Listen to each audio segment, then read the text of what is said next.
Hello guys, welcome back. ఈ video lecture లో మనం ప్రాపర్టీ నెంబర్ 4 రిలేటెడ్ ప్రాబ్లమ్స్ ఇంకా డిస్కస్ చేద్దాం.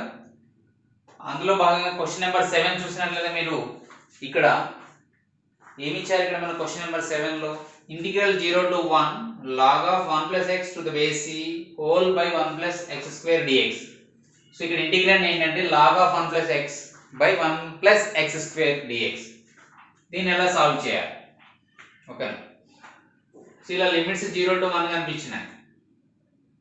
ఇక్కడ మాడ్యులస్ సైన్ అయితే లేదు.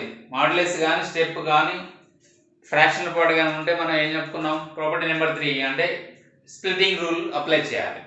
కానీ ఇక్కడ అటువంటి సిచ్యువేషన్ ఏమి లేదు కాబట్టి మరి దీన్ని ఎలా చేస్తామంటే ఫస్ట్ మీరు లిమిట్స్ కనుక మర్చిపోయినట్లయితే ఇక్కడ ఇంటిగ్రల్ ఎలా ఫైండ్ అవుట్ చేయాలి ఇంటిగ్రేండ్కి అనేది మనం ఫస్ట్ అబ్జర్వ్ చేయాల్సినటువంటి విషయం కదా.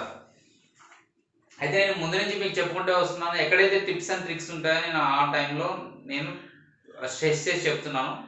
కానీ కొన్ని ప్రాబ్లమ్స్కి మనకి ట్రిక్స్ టిప్స్ అనేవి అన్నిటికీ అప్లికబుల్ కావు కాబట్టి నేను చెప్పేది ఏంటంటే ఇటువంటి ప్రాబ్లమ్స్ అవి మనం ఖచ్చితంగా మెథడ్ ఫాలో అవ్వాల్సిందే. సబ్స్టిట్యూషన్ మెథడ్ కానీ పైపార్ట్స్ కానీ ఓకేనా, మన formula based trigonometric formulas use చేసి కానీ అట్లా మనం ఫైండ్ అవుట్ చేయాల్సిందే. సో ఇప్పుడు ఇక్కడ చూసినట్లయితే log of 1 plus x by 1 plus x square dx ఇచ్చారు. దీనికి సబ్స్టిట్యూషన్ మెథడ్లో మనం వెళ్ళిపోవచ్చు. ఎలా సార్ అంటే ఇక్కడ ఇంటిగ్రేండ్ ఏంటి? Log of 1 plus x upon 1 plus x square కదా. సో నేను ఈ అనేది రాయడం లేదు, ఓకే రాసిన నో ప్రాబ్లం. ఇక్కడ నేను x బదులు tan θ తీసుకుంటున్నా. x బదులు నేను tan θ తీసుకున్నా అంటే ఎందుకని ఇక్కడ మనకి 1 plus tan square θ ఉంది. 1 plus tan square θ మనకి ఐడెంటిటీ ఉంది కదా. సో tan θ తీసుకుంటే సెట్ అవుతుంది. సో tan θ తీసుకున్నప్పుడు దీనికి మనం డిఫరెన్షియేషన్ కూడా చేయాలి కదా. dx is equal to tan θ కి డిఫరెన్షియేషన్ అంటే secant square θ dθ వస్తుంది. ఎప్పుడైతే నువ్వు సబ్స్టిట్యూషన్ మెథడ్ అప్లై చేస్తున్నారో మనం ఆటోమేటిక్గా ఉన్న లిమిట్స్ 0 to 1 నుంచి అవి కూడా యాజ్ పర్ దిస్ సబ్స్టిట్యూషన్ మారాలి. ఇది మాత్రం పక్కా గుర్తుంచుకోవాల్సిన విషయం. ఎప్పుడైతే నువ్వు x బదులు tan θ రీప్లేస్ చేస్తున్నారో అప్పుడు మనం లిమిట్స్ని కూడా మార్చాలి. అంటే x is equal to 0 దగ్గర అప్పర్ లిమిట్ కి చూసుకున్నట్లయితే x is equal to 0 దగ్గర θ ఎంత అవుతుంది? x is equal to 0 అయితే మరి tan θ ఎంత అవుతుంది? 0 అవుతుంది కదా. అంటే ఇప్పుడు ఇక్కడ ఈ సిచ్యువేషన్ లో θ ఎంత? 0. ఓకే, అంటే ఇక్కడ వేరియబుల్ x నుంచి దేనిలో మారింది? θ లోకి మారింది కదా. సో θ వాల్యూ రాయాలి. అంటే అప్పర్ లిమిట్, ఐఎమ్ సారీ ఇది lower limit, I'm extremely sorry, this is lower limit. Lower limit x is equal to 0 అన్నప్పుడు tan θ 0 అవుతుంది. సో θ 0. అప్పర్ లిమిట్కి వచ్చేసినట్లయితే ఇక్కడ అప్పర్ లిమిట్ ఎంత ఉంది? అబ్జర్వ్ చేయండి ఒకసారి. సో 1 ఉంది అంటే x వాల్యూ 1 అంటే tan θ 1 అయిపోతుంది కదా. tan θ ఎంత అవుతుంది? 1 అవుతుంది. అంటే అప్పుడు θ is equal ఎంత అవుతుంది? π/4 క్లియర్గా, ఎందుకంటే tan π/4 అనేది 1 కాబట్టి θ π/4 అవుతుంది. tan θ ప్లేస్ లో π/4 రాశాను నేను, tan π/4 1 అవుతుంది. ఇక అర్థం అవడం కోసం రాశాను, లేదా డైరెక్ట్ చెప్పేసేయచ్చు కదా. సో ఇప్పుడు ఏమైతే సబ్స్టిట్యూట్ చేయాలో అవన్నీ సబ్స్టిట్యూట్ చేసి మనం ఈ ఇచ్చినటువంటి దాన్ని i అనుకున్నట్లయితే ఇప్పుడు iని ఇలా రాస్తున్నాను. Integral lower limit to upper limit. Lower limit ఇక్కడ 0 నుంచి అప్పర్ లిమిట్ 1 కు మారినప్పుడు ఈ సబ్స్టిట్యూషన్ మెథడ్ లో మనం చేస్తున్నాం కూడా సబ్స్టిట్యూట్ చేస్తున్నాం కూడా దాని బదులు ఇప్పుడు ఏం రాయాలి మనం? 0 to π/4 రాయాలి. ఓకేనా. ఇప్పుడు లాగ్ ఆఫ్ 1 plus x అంటే tan θ by 1 plus tan square θ dθ. Oh sorry, dx అంటే ఎంత? secant square θ dθ. మళ్ళీ ఒకసారి చెప్తున్నాను, నేను x బదులు tan θ రాస్తున్నాను, dx బదులు secant square θ dθ రాస్తున్నాను. క్లియర్ కదా. సో ఇప్పుడు మనం అబ్జర్వ్ చేసినట్లయితే ఈ 1 plus tan square θ secant square θ రెండు ఒకటే. హౌ అంటే because of identity. So identity వల్ల మనం ఏం చెప్పొచ్చు? secant square θ అనేది 1 plus tan square θ కి ఈక్వల్ కాబట్టి క్యాన్సిల్ అయిపోతుంది. ఇప్పుడు ఏం మిగులుతుంది? 0 to π/4 log of 1 plus tan θ dθ. 0 to π/4 log of 1 plus tan θ dθ. ఇక్కడ మీకు ఇక్కడ రాగానే మీకు ఒకటి గుర్తు రావాలి ఇప్పుడు. ఓకేనా. ప్రీవియస్ పార్ట్ లో మనం దీని యొక్క సొల్యూషన్ చేసామా లేదా? సాల్వ్ చేసామా లేదా? ఈ ప్రాబ్లం సాల్వ్ చేసామా లేదా? సాల్వ్ చేసాం. అదేంటిది ఆన్సర్. ఇక్కడ అందుకోసమే నేను చెప్పాను రిజల్ట్ గుర్తుంచుకోవాలి అని. So previous problem question number 6 కి దీనికి లింక్ ఉంది, అందుకే నేను క్వశ్చన్ నెంబర్ 6 తర్వాత ఇది ఆన్సర్ రాశాను, అంటే దీన్ని క్వశ్చన్ రాశాను. సో దీని ఆన్సర్ ఎంత, π/8 log to the base e, ఇది ఆన్సర్. సో మనకి రావాల్సిన ఆన్సర్ ఏంటి, π/8 log to the base e. Clear. So ఇలా చేయాలి. సో ఇక్కడ రిజల్ట్ యూజ్ అయ్యింది. ఒకవేళ మనకి రిజల్ట్ గుర్తు లేదంటే, ఇది స్టాండర్డ్ రిజల్ట్, ఈ రిజల్ట్ గుర్తు లేదు అని అనుకున్నట్లయితే మనం చచ్చినట్టు మళ్ళీ ప్రాసెస్ అంతా చేయాల్సి వస్తుంది. కాబట్టి కొన్ని రిజల్ట్స్ మాత్రం పక్కా గుర్తుంచుకోవాలి, దాన్ని చూడంలోనే మన ఆన్సర్ రాసేయాలి. ఓకే, క్లియర్ కదా. So this is a little bit important question, so please make it note. We will solve remaining problems. Okay my dear viewers, now let us discuss the question number 8, which is most important. So అంటే somewhat different గా అనిపిస్తుంది ఇక్కడ కదా. Question ఏమి ఇచ్చారంటే ఇక్కడ I1 I2 values ఇచ్చారు, I1/I2 value find out చేయమన్నారు. Where I1 is integral limits are from sin square t to 1 plus cos square t. sin square t నుంచి 1 plus cos square t కి సమీపిస్తున్నప్పుడు x into f of x into 2 minus x dx. అదే విధంగా I2 అనేది ఏమి ఇచ్చారంటే integral f of x into 2 minus x dx వేర్ limits are from sin square t to 1 plus cos square t. ఇలా ఇవ్వడం జరిగింది లిమిట్స్. ఓకేనా, sin square t to 1 plus cos square t ఇచ్చారు. మరి ఇది ఎలా ఫైండ్ అవుట్ చేస్తాం? ఒక చిన్న టెక్నిక్ చూడండి. ఫస్ట్ ఎప్పుడైతే మనం ఇలా అబ్జర్వ్ చేసామో ఇప్పుడు ఈ లిమిట్స్ ని యాడ్ చేసి చూడండి. ఈ లిమిట్స్ ని యాడ్ చేస్తే మనకి ఏమైనా డిఫరెంట్ గా అనిపిస్తుందా, అంటే మనకి ఏమన్నా తెలిసినటువంటి వాల్యూతో కోరిలేట్ అవుతుంటే మన లిమిట్స్ యాడ్ చేసి చూడాలి. అప్పుడు sin square t అని 1 plus cos square t ని యాడ్ చేస్తే ఏమొస్తుంది మనకి, sin square t plus cos square t అనేది ఐడెంటిటీ కదా. ఇప్పుడు ఇది ఇందులో a అనేది sin square t, okay, b అనేది 1 plus cos square t. ఇంకొక విషయం ఏంటంటే ఇక్కడ I2 కి I1 కి same limits, so ab. So దీన్ని నేను ఏం చేస్తున్నాను అంటే a plus b find out చేస్తున్నాను. మనకి ఫార్ములా ఏంటి యాక్చువల్గా, x అనేది a plus b minus x చేసినట్లయితే సేమ్ ఉండాలి కదా. So a plus b minus x చేస్తున్నాం అంటే sin square t plus b value is 1 plus cos square t minus x, where sin square t plus cos square t value how much, 1. so 1 plus 1 2, so 2 minus x అంటే a plus b minus x అనేది దేనికి సమానం, 2 minus x కి సమానం. అంటే ఇక్కడ ఏంటి దీని మీనింగ్, x ప్లేస్ లో a plus b minus x ని రీప్లేస్ చేయాలి కదా. అంటే ఇక్కడ మనకి ఇక్కడ x ప్లేస్ లో ఏం రీప్లేస్ చేయాలి, 2 minus x రీప్లేస్ చేయాలి. 2 minus x ప్లేస్ లో x పెట్టాలి. ఓకేనా. సో నౌ I1 తీసుకుంటున్నాను. I1 is equal to integral sin square t to 1 plus cos square t x into f of x into 2 minus x dx. అంటే ప్రస్తుతానికి ఇచ్చింది as it is గా రాశాను. ఓకేనా. నెక్స్ట్ ఏం వేస్తున్నానంటే చూడండి, లిమిట్స్ ఏమి చేంజ్ అవ్వవు కదా, a to b అలానే ఉంటాయి. అంటే sin square t నుంచి 1 plus cos square t కి సమీపిస్తున్నప్పుడు x ప్లస్ లో ఏం రాసుకోవాలని చెప్పాను, 2 minus x, అంతే కదా. ఇక్కడ x ప్లస్ లో ఏం రాసాం, a plus b minus x రాసాం, కానీ ఇక్కడ మనకి a plus b minus x value ఎంత, 2 minus x కదా. సో అది రాస్తున్నాం f of x ప్లస్ లో మళ్ళీ 2 minus x, కానీ 2 minus x ప్లస్ లో x, అదే చెప్పుకుంది మనం dx, దట్స్ ఇట్. ఓకేనా. x ప్లస్ లో మనం ఏం రాసాం, 2 minus x రాసాం, 2 minus x ప్లస్ లో x రాసేసాం. ఇప్పుడు దీన్ని సింప్లిఫై చేయాలి. So apply the distributive property. అప్పుడు ఇది ఏమవుతుంది, I1 is equal to integral sin square t to 1 plus cos square t 2 into ఇది మొత్తం కదా, 2 into f of x into 2 minus x dx. Okay, minus అంటే లిమిట్స్ కూడా ఒకేసారి డిఫరెన్స్ రాస్తున్నా, అంటే దేనికి దానికి రాస్తున్నా. Integral sin square t to 1 plus cos square t, ఇక్కడ ఏమొస్తుంది మైనస్, ఇక్కడ రాసుకున్నాం x into f of x into 2 minus x dx. క్లియరా, x into f of x into 2 minus x dx. Clear కదా. ఇప్పుడు మీరు కనుక ఈ లాస్ట్ స్టెప్ని అబ్జర్వ్ చేసినట్లయితే మీరు క్వశ్చన్లో ఉన్న దానికి దేనికి ఏమైనా సంబంధం ఉందా, అంటే ఏదైనా రిపీట్ అవుతుందా? Yes, that is this function is repeated. అంటే క్వశ్చన్ ఏదైతే తీసుకున్నాం మళ్ళీ అదే ఒకసారి ఇక్కడ మధ్యలో వచ్చేసింది, కాబట్టి దీన్ని మనం ఏమని అనుకున్నాం, యాక్చువల్గా I1 అని ఇచ్చారు కదా, సో రీప్లేస్ బై I1, ఇది same. So write I1 here, then it becomes, so I1 is equal to ఈ మైనస్ I1 అవుతుంది కదా, so integral 2 into F of X into, కానీ ఇక్కడ అబ్జర్వ్ చేసినట్టు మై డియర్ స్టూడెంట్స్, ఇది 2 అనేది కాన్స్టెంట్ కదా, 2ని బయట తీసుకొచ్చేసేయండి. So 2 into integral sine square t 1 plus cos square tea.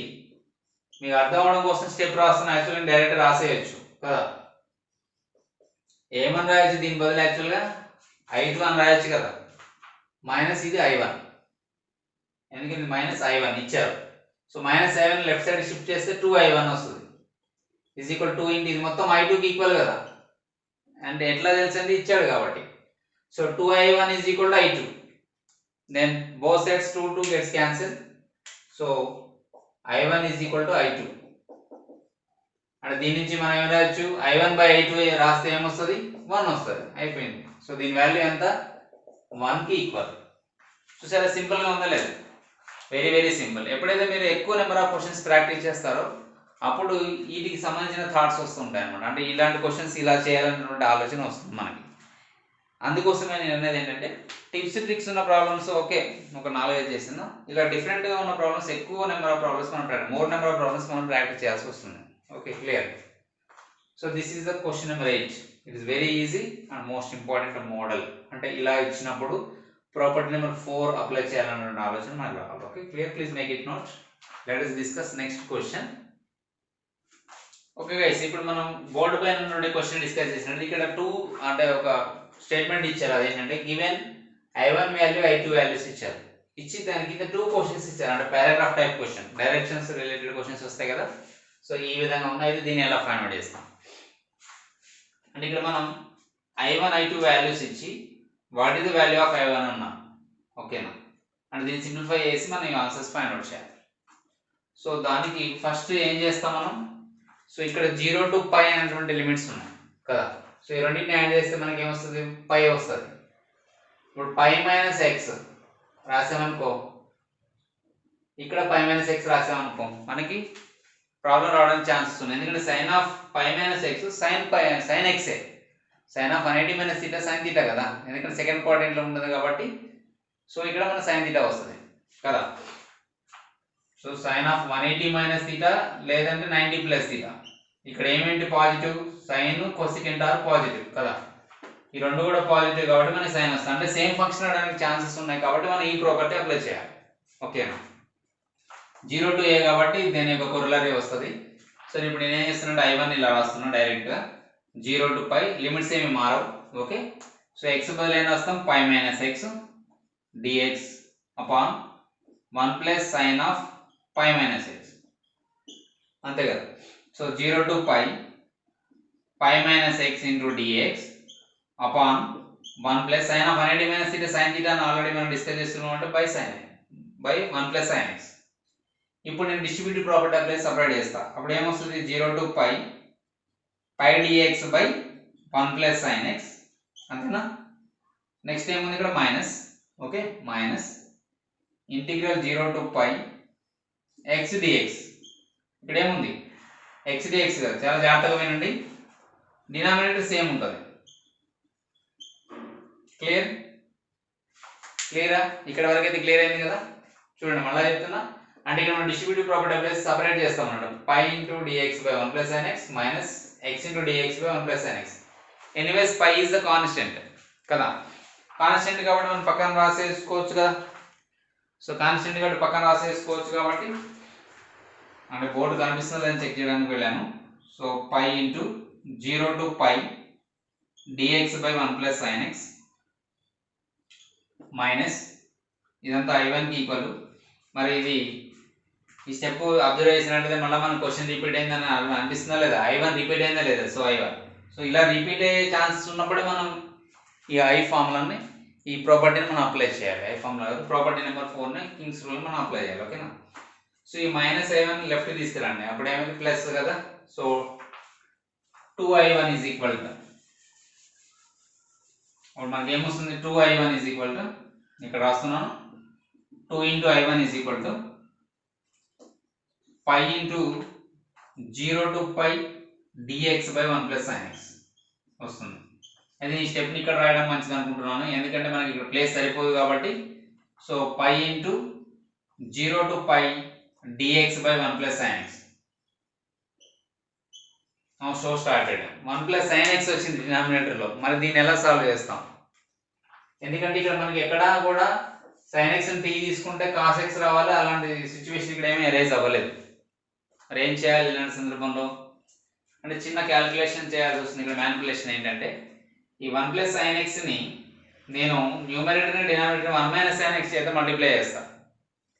ఏం చేస్తున్నాను, ఒక చిన్నది కరెక్షన్ ఏంటంటే దీన్ని మనం కొద్దిగా మోడిఫికేషన్ చేసుకోవాలి.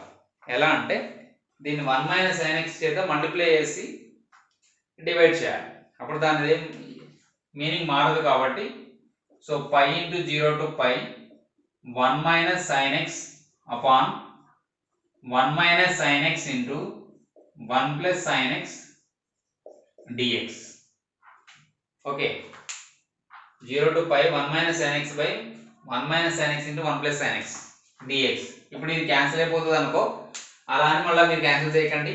సో మన కన్వీనియంట్ కోసం రాస్తాం కాబట్టి పై ఇంటూ ఇంటిగ్రల్ 0 to π ఇది 1 - sin x dx upon 1 - sin square x వస్తుంది. కానీ మనకు 1 - sin square x అంటే ఏంటి, దేనికి సమానం, ఐడెంటిటీ 1 ప్రకారం it is equal to cos square x కదా. సో అది రీప్లేస్ చేస్తాం.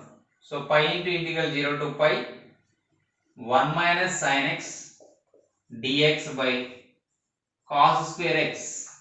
ఓకే, క్లియర్ కదా. ఇప్పుడు మనకి ఈజీ అవుతుంది చూడండి, ఈ స్టెప్తో మీకు క్లియర్గా అర్థమవుతుంది ఎందుకు రాసాను అట్లా. So pi into integral 0 to π మన డిస్ట్రిబ్యూటివ్ ప్రకారం సపరేట్ చేస్తే dx by cos square x వస్తుంది. ఇక్కడ minus pi into integral 0 to π sin x by cos square x ఏం రాయొచ్చు, cos x into 1 by cos x dx అని రాస్తాం. ఓకే, ఇప్పుడు సింప్లిఫై చేసినట్లయితే నాకు ఏమొస్తుంది, ఇది పై ఇంటూ ఇంటిగ్రల్ 0 to π ఇదేమో secant square x dx minus pi into integral 0 to π ఇదేమో secant x into tan x dx, secant x into tan x dx. ఇప్పుడు మీకు గుర్తు వస్తుంటుంది నాకు తెలిసి, integral secant square x dx, secant square x యొక్క integral ఎంత అంటే దేన్ని డిఫరెన్షియేట్ చేస్తే secant square x వస్తుంది అనేది మనం క్వశ్చన్ వేసుకోవాలి మనసులో. Integral secant square x dx formula గుర్తు రాకపోతే దేన్ని డిఫరెన్షియేట్ చేస్తే secant square x వస్తుంది అంటే డిఫరెన్షియేషన్ అన్న అట్లీస్ట్ గుర్తుంటే మనకి ఇంటిగ్రేషన్ అనేది ఈజీ అవుతుంది అన్నది. ఓకేనా. సో క్లియర్ క్రిస్టల్ గా ఇది tan x అని మనకు అర్థమైపోయింది. సో ఈ 2i1 is equal to pi into tan x limits are from 0 to π, limits are from 0 to π minus pi into ఇక్కడ integral secant x tan x అంటే ఇంటిగ్రల్ ఏంటి, ఇక్కడ secant x tan x integrand యొక్క integral find out చేయాలి. మరి దేని derivative చేస్తే మనకి secant x tan x వస్తుంది, secant x చేస్తే వస్తుంది. కాబట్టి దాని యొక్క ఇంటిగ్రేషన్ ఏంటి, ఇంటిగ్రల్ ఏంటి, secant x. So where limits are from 0 to π. అయిపోయింది, ప్రాబ్లం అయిపోయింది ఇక్కడ. ఓకేనా. సో ఇప్పుడు నేను లిమిట్స్ సబ్స్టిట్యూట్ చేస్తున్నా. So pi into upper limit minus lower limit tan π minus tan 0 minus pi into secant π minus secant 0. ఓకేనా. tan π minus tan 0 minus pi into secant π minus secant 0. So ఇప్పుడు values apply చేద్దాం, simplify చేద్దాం. Okay, tan π value ఎంత, మనకి tan π value ఎంత వస్తుంది, tan 0 అనే కదా 0 అయిపోతుంది ఇక్కడ. ఓకేనా. So pi into 0 minus 0 0 minus pi into secant π value ఎంత అంటే secant 180 అంటే cos 180 తెలిస్తే secant 180 తెలిసినట్లే కదా అట్లా. సో cos 180 ఎంత, cos 180 ప్లస్ 0 లేదా 180 మైనస్ 0 సెకండ్ క్వాడ్రంట్ కాబట్టి మైనస్ cos 0 అంటే మైనస్ 1. సో ఇక్కడ π ఇంటూ మైనస్ 1 వస్తుంది. secant 0 ఎంత, secant 0 is nothing but 1 by cos 0 కదా. cos 0 value 1, so 1 by cos 0 value 1 by 1, so minus 1. So final గా ఇది ఎంత ఈక్వల్ 2i1 కదా. So 2i1 is equal to ఇది, సో ఇది 0, ఇది -1 -2, sorry -1 -1 -2, -2 into minus pi 2pi, so 2i1 is equal to 2pi, then i1 is equal to how much, pi. So final answer is i1 value ఎంతకి సమానం, pi కి సమానం. ఎక్కడ ఉంది pi అనే ఆప్షన్, థర్డ్ ఆప్షన్ లో ఉంది. So this is the procedure to solve this question. So దీనికి ఇదే షార్ట్ కట్, ఇంకో షార్ట్ కట్ ఉండదు. ఓకేనా, అంటే ఇలా షార్ట్ కట్స్ అనేవి కొన్ని ప్రాబ్లమ్స్ కి వరకే ఉంటాయి. So this is the procedure to solve these type of problems. Okay, ఇప్పుడు i1 ప్లస్ i2 అడిగారు మన నెక్స్ట్ క్వశ్చన్ లో. Okay, so this is the way to solve this problem. Please make it note. Now after now I will discuss the solution of this problem 10th one. ఇది ఎలా ఉందంటే i1 plus i2 value find out చేయాలి. ఓకేనా, first ఇది రాసేసుకోండి. Now let us discuss question number 10. Here what is the value of i1 plus i2 అని అడిగారు. అయితే ఇక్కడ నేను ఆప్షన్స్ రాయడం మర్చిపోయాను. These are the options. Okay. Now how to solve it? So same process. ఇంతకు మాదిరిగానే చేయాలి. ఇక్కడ i1 plus i2 ఇచ్చారు కాబట్టి రెండింటిని యాడ్ చేద్దాం. ఏమైనా ఛాన్సెస్ ఉన్నాయో చూద్దాం. రెండింటిని యాడ్ చేస్తే క్యాన్సిల్ అయ్యే ఛాన్సెస్ ఏమైనా చూద్దాం. సో i1 అంటే 0 to pi x dx by 1 plus sin x plus i2 అంటే 0 to pi, okay, pi minus x into dx upon 1 minus sin of 180 plus theta. తెలిసిందే కదా మైనస్ sin theta అని, అప్పుడు ఇది ప్లస్ sin x అవుతుంది. Since sin of 180 degrees plus theta is how much, minus sin theta. Okay, so here we have to write like this. Now if you observe here these two functions, ఈ రెండింటిని observe చేసినట్లయితే ఇది కొద్దిగా అట్లా ఉంచేసేయండి. దీన్ని ఇక్కడ distributive property ప్రకారం separate చేస్తాను. డినామినేటర్ సెపరేట్ చేస్తే మనకి ఏమొస్తుంది, ఇక్కడ ఇది 0 to pi x dx by 1 plus sin x plus ఇది 0 to pi, ఇక్కడ pi dx by 1 plus sin x వస్తుంది కదా, అంటే పై పక్కన రాసుకున్నాం. ఇప్పుడు dx by 1 plus sin x minus integral 0 to pi, ఎందుకని మైనస్ వచ్చింది ఇక్కడ plus minus minus x dx by 1 plus sin x. Okay, x dx by 1 plus sin x. ఇప్పుడు మీరు అబ్జర్వ్ చేసినట్లయితే ఈ రెండు కూడా సేమ్ కదా. మీరు అబ్జర్వ్ చేయండి క్లియర్గా, ఈ రెండు సేమా కదా, కాబట్టి ఈ రెండు క్యాన్సిల్ అయిపోతాయి. సో ఇక్కడ ఈ రెండు కూడా సేమ్ ఇంటిగ్రెంట్స్ కాబట్టి క్యాన్సిల్ అయినాయి కదా. సో ఇక్కడ ఏం మిగిలింది మనకి remaining, so i1 plus i2 is equal to integral pi into integral 0 to pi dx by 1 plus sin x కదా. సో మనం ఇంతకు ముందే జస్ట్ క్వశ్చన్ నెంబర్ 9 లో డిస్కస్ చేసాం. దీని వాల్యూ ఇంతవరకే వచ్చింది మనకి కదా. దాని వాల్యూ ఎంత వచ్చింది మనకి, ఒకసారి రిమైండ్ చేసి చూసుకోండి, 2pi వచ్చింది కదా. So i1 plus i2 value ఎంత, 2pi వస్తుంది. How much, 2pi. సో ఇక్కడ ఆప్షన్ 2, సారీ ఇది ఆప్షన్ 2 pi అనేది కాదు, wrong. Option 4 2pi is the correct answer. So option 4 2pi is the correct answer. Clear. So ఈ విధంగా మనం చేయాలి. ఆల్రెడీ ఈ రిజల్ట్ మనకు క్వశ్చన్ నెంబర్ 9 లో వచ్చింది కాబట్టి డైరెక్ట్ గా ఆన్సర్ రాసేసాం కదా. ఇంకో విధంగా కూడా చేయొచ్చు. ఇదే i1 plus i2 వాల్యూ, అంటే ఇది కొద్దిగా షార్ట్ కట్, ఇది కొద్దిగా లెంత్ అవుతుంది. ఎందుకంటే i2 ని సింప్లిఫై చేస్తే మళ్ళీ ఇదే ప్రాపర్టీ నెంబర్ 4 అప్లై చేసి, కింగ్స్ రూల్ అప్లై చేసి, అంటే ఈ రెండింటిని యాడ్ చేసి, అంటే f of x dx from limits are from a to b can be written as f of a plus b minus x limits are from a to b dx కదా. So అప్పుడు పై బదులు pi plus 0, x బదులు ఏం రాయాలి, pi minus x రాయాలి. ఓకేనా, x బదులు ఏం రాయాలి, పై మైనస్ x రాసి చేసినా అంతే వస్తుంది. చూడండి ఇక్కడ integral 0 to pi minus of pi minus x dx by 1 minus sin of pi plus of pi minus x. ఓకేనా, అంతే కదా. a plus b minus x కదా రాయాల్సింది x ప్లస్ లో. సో a plus b అంటే పై మైనస్ x. ఓకేనా, ఇక్కడ కూడా x బదులు a plus b minus x అంటే పై మైనస్ x. సో ఇది సింప్లిఫై చేస్తే ఏమొస్తుంది మనకి, ఇంటిగ్రల్ 0 to pi minus పై 0 అవుతుంది, minus of minus plus x dx by sin 360 minus theta. pi plus pi ఎంత, 360 minus theta. sin 360 minus theta ఎంత, minus sin theta కదా, fourth quadrant కదా.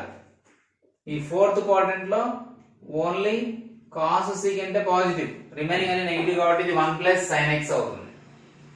అంటే మీరు అబ్జర్వ్ చేసినట్లయితే I1 రిపీట్ అయిందా లేదు ఇక్కడ.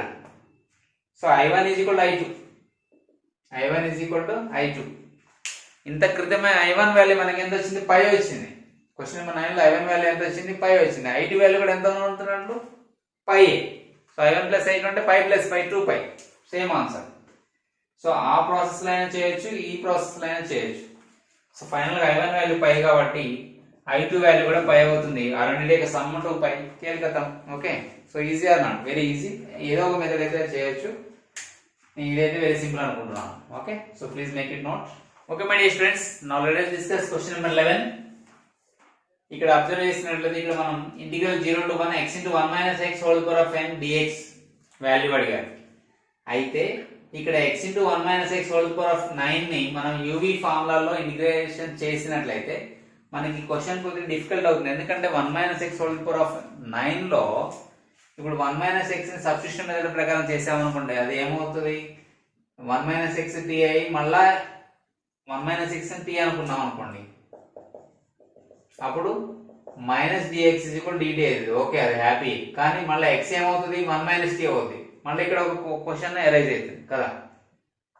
సో అందుకోసం మనం ఏం చేద్దామంటే మళ్ళీ వాల్యూస్ చేంజ్ అవుతాయి. దీని బదులు ఈజీగా ఏం చేద్దామంటే ఈ రెండు లిమిట్స్ ని యాడ్ చేసి ప్రాపర్టీ నెంబర్ 4 అప్లై చేద్దాం. ఓకేనా.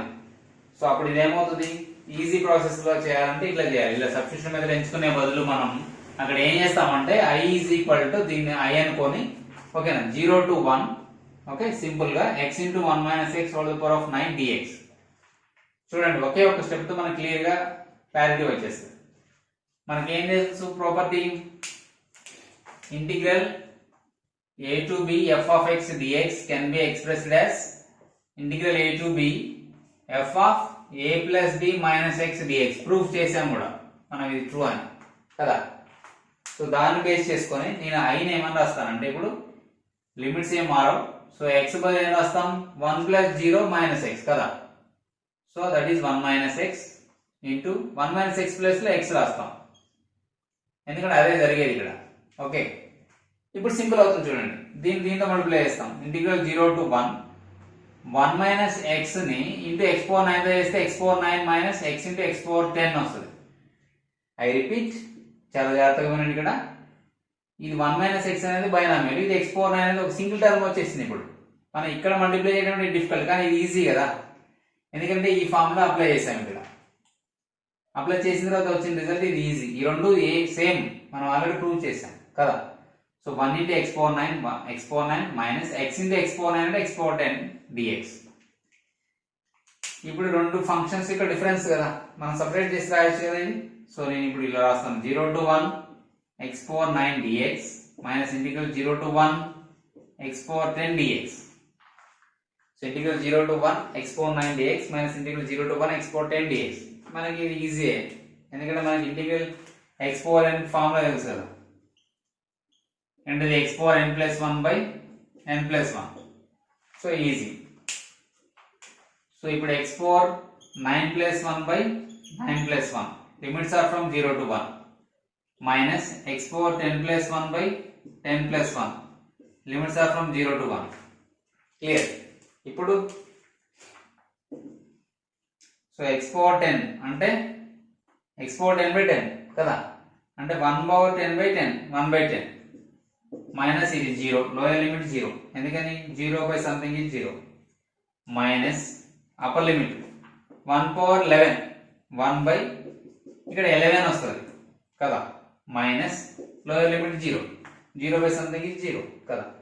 ఇప్పుడు సింప్లిఫై చేస్తే ఏమొస్తుంది, ఇక్కడ 1 by 10 minus 1 by 11, 11 10 are 110. So 1 by 110 is the answer. So what is the answer? 1 by 110 is the answer.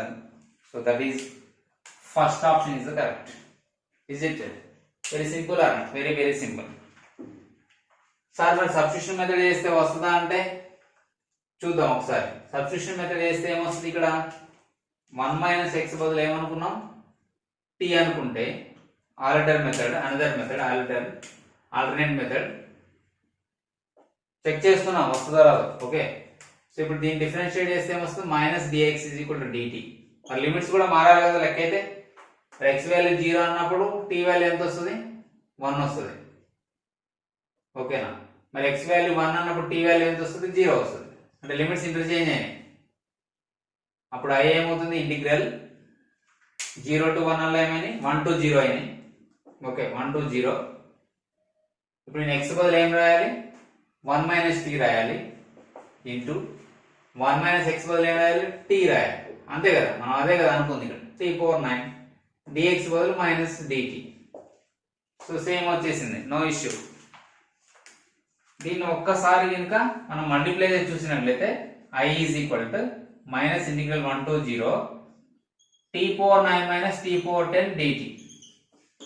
t⁴ minus t⁴10 dt కదా. మరి ఇక్కడ x⁴ మైనస్ x⁴10 dx వచ్చిందా లేదా.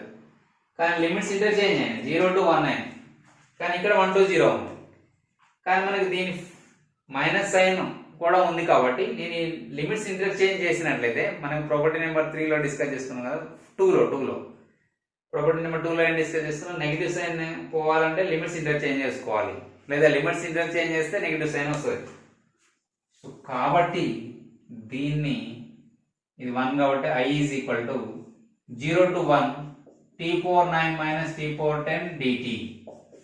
t⁴ minus t⁴10 dt nothing but ఇది సేమే. ఎందుకని limits same ఉన్నాయి. ఇక్కడేమో వేరియబుల్ x ఉంది, ఇక్కడ వేరియబుల్ t ఉంది. మనకు ప్రాపర్టీ నెంబర్ 1 అదేగా చెప్పేది. సో దీని ఆన్సర్ కూడా సేమ్. ఇట్లయినా చేయొచ్చు, సబ్స్టిట్యూషన్ మీద అయినా అప్లై చేసి చేయొచ్చు. సో మనకు ఈ మోడల్లో కూడా మనకి ఏమొస్తుంది i వాల్యూ 1/110. ఎందుకంటే ఇక్కడ నుంచి ఇక్కడ ఇది సేమ్. ప్రాపర్టీ నెంబర్ 1 ప్రకారం వేరియబుల్ ఏదైనా మనకి లిమిట్స్ సేమ్ ఉన్నప్పుడు రిజల్ట్ అండ్ వాల్యూ రిజల్ట్ అనేది సేమ్ ఉంటుంది కదా. రిజల్ట్ అనేది సేమ్ ఉంటుంది. అర్థమైంది కదా. సో ఈ విధంగా కూడా ఈ ప్రాబ్లం చేయొచ్చు. Clear. Please make it note అంటే మీరు రన్నింగ్ నోట్స్ అయినా రాసుకోవచ్చు, లేదంటే ఇలా లాస్ట్ మూమెంట్లో ఒకసారి పాజ్లో పెట్టైనా రాసుకోవచ్చు. మీకు అవసరం ఉంటేనే అది కూడా జస్ట్ నా డ్యూటీగా నేను చెప్తున్నాను. ఓకేనా. రైట్. ఇప్పుడు చూడండి ఈ క్వశ్చన్ ఎలా సాల్వ్ చేస్తాం. Very easy. చూస్తేనేమో పారాగ్రాఫ్ లా ఉంది కదా. ఇక్కడ ఇచ్చిన ఇన్ఫర్మేషన్ ఏంటి, చాలా సింపుల్ గా సాల్వ్ చేయొచ్చు. ఇక్కడ f(x), g(x) అని రెండు కంటిన్యూస్ ఫంక్షన్స్ అన్నాడు. అవి f(x) f(a - x) ని, అదే విధంగా g(x) g(a - x) 2 అనే కండిషన్స్ ని సాటిస్ఫై చేస్తున్నాయి. ఈ సాటిస్ఫై చేసే విధంగా రెండు ఫంక్షన్స్ కంటిన్యూస్ ఫంక్షన్స్ అయినట్లయితే, ఇంకో విషయం ఏంటంటే మనం different integration only continuous functions కి మాత్రమే చేస్తాము. అవి కంటిన్యూస్ ఫంక్షన్స్ కాకపోతే వాటి మనం లిమిట్స్ ని స్ప్లిట్ చేసుకుంటూ చేస్తాం, అది తెలిసిన విషయం కదా. సో ఇప్పుడు ఈ విషయం ఏంటంటే దీన్ని ఇక్కడ 0 to a f(x) g(x) dx value కనుక్కోమన్నాడు. ఓకేనా. దీన్ని i అనుకుంటాను. 0 to a f(x) g(x) dx అని దీని వాల్యూ ఫైండ్ అవుట్ చేయమన్నాడు. ఓకేనా. కానీ దీన్ని ఫైండ్ అవుట్ చేయాలంటే మనకి ఇక్కడ f(x) g(x) అనే వాటికి సంబంధించిన డెఫినేషన్స్ ఇచ్చారు. అదేంటిది, f(x) అనేది f(a - x) అని, g(x) అంటేనేమో g(x) + g(a - x) = 2 అని కదా. మరి ఇచ్చినప్పుడు ఎలా చేస్తామని, సో దానికి వెరీ సింపుల్ గా ఏం చేస్తామంటే మనం ఈ ఫార్ములా అప్లై చేస్తాం. ఏది, ప్రాపర్టీ నెంబర్ 4 అప్లై చేస్తాం. ఎందుకంటే మనకి ఇక్కడ a - x వచ్చింది. ఈ రెండింటిని యాడ్ చేసి -x చేయడం a + b - x ఉంది కదా, కొరలరీ కూడా ఉంది కదా. 0 to a f(x) dx మనం ఏమని రాయొచ్చు అని, integral 0 to a f(a - x) dx అని రాయొచ్చు. సో దాన్ని బేస్ చేసుకొని మనం ఏం చేస్తామంటే ఇంటిగ్రల్ 0 to a f(a - x) ఓకేనా ఇంటూ g(x) ప్లస్ ఏం రాస్తాం a - x అని రాస్తాం. ఓకేనా. dx f(a - x) into g(a - x) dx అని రాస్తాం. కానీ మనకి f(a - x) వాల్యూ ఎంత అని ఇచ్చారు, f(x) అని ఇచ్చారు కదా. సో అది రాస్తాం ఇక్కడ 0 to a. క్లియర్. ఇక్కడ ఏం రాసినట్టు ప్రాపర్టీ నెంబర్ 4 అప్లై చేసి మనకి ఏం తెలుసు, integral 0 to a f(x) dx can be expressed as integral 0 to a f(a - x) dx అని. సో దీన్ని బేస్ చేసుకొని నేను దాన్ని రాసాను కదా. సో ఇక్కడ కానీ f(a - x) అంటే ఎంత, f(x) క్వశ్చన్లు ఇవ్వడం జరిగింది. So f(x) into, so g(a - x) అంటే ఎంత వస్తుంది, 2 - అంతే కదా, g(x) అని పంపిస్తే 2 - g(x) dx. Anything wrong? Nothing wrong here. Clear? Now see, I am applying distributive property here. Separate చేసేస్తున్నాం. అప్పుడు ఇది ఏమొస్తుంది, ఇదంతా i కి సమానం, i కి ఈక్వల్. ఓకేనా? క్లియర్ గా ఇక్కడ వరకు జస్ట్ నేను ఇచ్చినటువంటి రిలేషన్స్ ని అప్లై చేశాను ఇక్కడ. సో గివెన్ ఫ్రమ్ గివెన్ రాసేసాను ఇక్కడ. క్లియర్ గా? ఇప్పుడు చూడండి, డిస్ట్రిబ్యూటివ్ ప్రాపర్టీ అప్లై చేస్తున్నాం కదా. సో 2 ఇంటూ ఇది వస్తుంది. సో 2 అనేది కాన్స్టెంట్ ఫంక్షన్ కాబట్టి 2 into integral 0 to a f of x minus integral 0 to a f of x into g of x dx. ఓకేనా? స్టెప్ ఓకేనా? క్లియర్ గా చూడండి ఒకసారి ఇక్కడ. Integral 0 to a f of x 2 constant కాబట్టి పడే తీసుకొచ్చేసాను, minus integral 0 to a f of x into g of x dx. Clear? ఇక్కడ మీరు అబ్జర్వ్ చేసినట్టు ఇది లాస్ట్ స్టెప్, మీకు ఏమనిపిస్తుంది ఇక్కడ? యాక్చువల్లీ ఇది రిజల్ట్ మొత్తం దేనికి సమానం? i కి ఈక్వల్ కదా. సారీ, i కి ఈక్వల్, నాట్ i1. మరి ఇది యొక్క ఎక్స్ప్రెషన్ ఎలా అనిపిస్తుంది మీకు? సేమ్ ఉంది కదా, అంటే దీని ప్లేస్ లో i రాసుకోవచ్చు కదా. So I'm replacing this 1 by i. So i is equal to 2 into integral 0 to a f of x dx minus i. So ఇక్కడ dx ఉండాలి, మైనస్ i. ఈ మైనస్ i అనేది తీసుకొస్తే ప్లస్ i అవుతుంది. So i plus i, therefore 2i is equal to i ని తీసుకొచ్చా minus i. 2 into integral 0 to a f of x dx. ఇక్కడ మీరు అబ్జర్వ్ చేసినట్లయితే ఈ 2 క్యాన్సిల్ అవుతుంది కదా. సో ఫైనల్ ఏమొస్తుంది ఇక్కడ మనకి? therefore i is equal to integral 0 to a ఏం మిగిలిందా? f of x dx కదా. మనకి కావాల్సిన i వాల్యూ, i అంటే ఏంటి? నథింగ్ బట్ ఇది. ఇదంటే మనకు అదే కదా కావాల్సింది. మరి ఎంత వచ్చింది result? Integral 0 to a f of x dx వచ్చింది. మరి ఇది ఏ ఆప్షన్ లో ఉంది? సెకండ్ ఆప్షన్ లో ఉంది. అయిపోయా, సింపుల్, అంతే, ఏముండదు. కాకపోతే మనకి ఈ ప్రాపర్టీ అప్లై చేయాలన్నటువంటి ఆలోచన మనకు రావాలి. ఓకేనా? క్లియర్ కదా? So this is the way to solve this problem. Very very easy and important one. Previous ఒకసారి అడిగారు ఎగ్జామ్స్ లో కూడా. సో ఏ కాంపిటేటివ్ ఎగ్జామ్స్ కైనా సరే ఇవి బేసికల్ గా మనం సాల్వ్ చేయని ప్రాబ్లమ్స్. ఓకేనా? సో ఇవి గ్రిప్ లో ఉంటే, అంటే ప్రాపర్టీస్ మనకి ఐడియా ఉంటే మనకి డిఫరెంట్ డిఫరెంట్ క్వశ్చన్స్ ఇచ్చినా కానీ ఒక థాట్స్ వస్తాయి. ఇది only possible when you practice more number of problems. ఎక్కువ నెంబర్ ఆఫ్ ప్రాబ్లమ్స్ ప్రాక్టీస్ చేసినప్పుడు మాత్రమే మనకి కొన్ని థాట్స్ అనేవి వస్తూ ఉంటాయి. ఓకేనా? ఎందుకంటే ఎక్కువ నెంబర్ ప్రాబ్లమ్స్ చేస్తే ఆ ఎగ్జామినర్ కూడా పేపర్ తయారు చేయడానికి కూడా ఎక్కువ నెంబర్ ఆఫ్ మోడల్స్ రిఫర్ చేసినప్పుడు మనం మేబీ అతని యొక్క థాట్స్ కి సింక్ అవ్వడానికి ఛాన్సెస్ ఉన్నాయి. కాబట్టి ఎక్కువ ఎక్కువ ఎక్కువ క్వశ్చన్స్ ప్రాక్టీస్ చేయండి. ఓకేనా? రైట్. సో దీని కూడా నోట్స్ రాసుకోండి. ఇంకా మిగతా ప్రాబ్లమ్స్ డిస్కస్ చేద్దాం. Okay, thank you. రైట్.